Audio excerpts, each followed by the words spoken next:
वही नीलू सावित्री को टीवी वाली चुड़ैल के बारे में बताती है। अरे जानती है चाची, गांव में ना टीवी वाली चुड़ैल घूम रही है और जो भी टीवी देख रहे हैं या खरीद रहे हैं वो उन्हें मार दे रही है। मैंने तो अपने घर में टीवी चलाना ही बंद कर दिया है अब डर से। आप अकेली हो इसलिए मैं आपको बता रही हूँ, गलती से भी घर में टीवी मत चालू करना। और हाँ, वो चुड़ैल ना खुद का नाम सरला बताती है। सावित्री नीलू की बात सुनकर घबरा जाती है और वो सोच में पड़ जाती है कि कहीं उसकी बहू सरला तो नहीं। इस डर से सावित्री गांव के पंडित के पास उनसे मिलने जाती है और उन्हें इन सब के बारे में बताती है। प्रणाम पंडित जी, आप तो जानते हैं कि मैं यहाँ क्यों आई हूँ। हमें हमारे किए का बहुत पछतावा है, कृपया हमें इस दुविधा से निकालिए। पंडित बोलते हैं, मूर्ख, तुझे पता भी है तेरे पुत्र ने क्या किया है?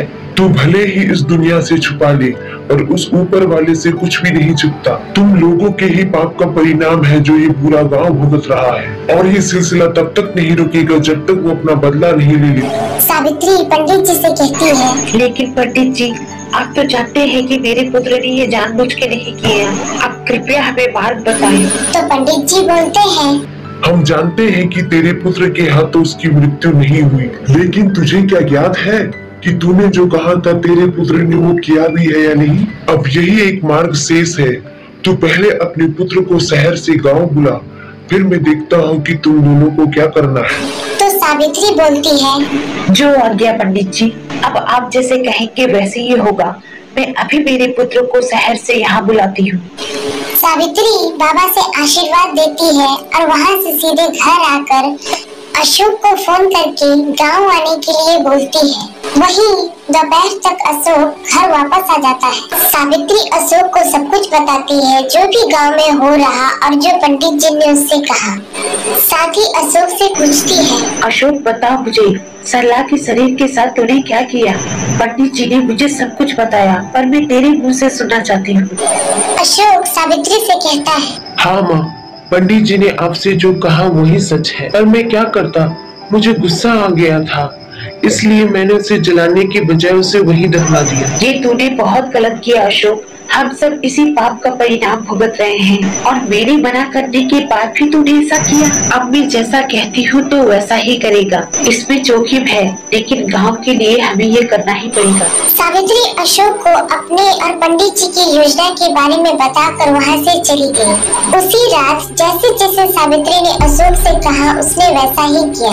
अशोक ने अपने घर के टीवी पर लगे पर्दे को हटा दिया। जैसे ही अशोक ने टीवी को चालू किया, सरला चुड़ैल वहाँ पर आ गई। अशोक सरला को देखकर घबरा गया। सरला ने अशोक से कहा, तो तू है, ना जाने मैं कब से तुझे ढूंढ रही थी और तेरी जगह इन गांव वालों की जाने जा रही थी, पर अब नहीं, अब तू भी मरेगा, मैं तुझे ही मारूंगी। अशोक सरला से कहता है, तुम ये सब क्यों कर रही हो सरला, जबकि तुम जानती हो कि मैंने तुम्हें नहीं मारा। हाँ, पर मेरी मौत तेरी ही वजह से हुई है, तो मैं तुझे कैसे छोड़ दूँ? तू मुझे मिट्टी में ऐसे ही दफना किया गया था। यह कहकर सरला अशोक को मारने के लिए आगे बढ़ती है, तो वही सावित्री और पंडित जी को सरला का शरीर मिल जाता है। पंडित जी सरला के शरीर को पवित्र कर उसमें आग लगा देते हैं और सरला का शरीर जलने लगता है। तो वही चुड़ैल सरला जैसे ही अशोक को मारने के लिए अपनी शक्तियों का प्रयोग करती है, तो उसे भी अपने शरीर में जलन से महसूस होती है। वो अशोक को मारने में असफल होती है और देखते ही देखते चुड़ैल सरला भी जलने लगती है। अशोक सरला से कहता है, देख ले सरला, ये तेरे ही कर्मों का फल है। चुड़ैल सरला के साथ साथ वे टीवी भी जलने लगती है जो अशोक सरला के लिए लाया था और चुड़ैल सरला के जलने से गांव में टीवी वाली चुड़ैल का आतंक भी समाप्त हो जाता है। गांव में अब सब खुशी खुशी रहने लगते हैं और ये कहानी यहीं पर खत्म हो जाती है। गाइस, अगर आपको मेरे कार्टून वीडियोस अच्छे लगते हैं तो प्लीज मेरे चैनल को लाइक, कमेंट, सब्सक्राइब करना मत भूलिएगा। Thanks for watching.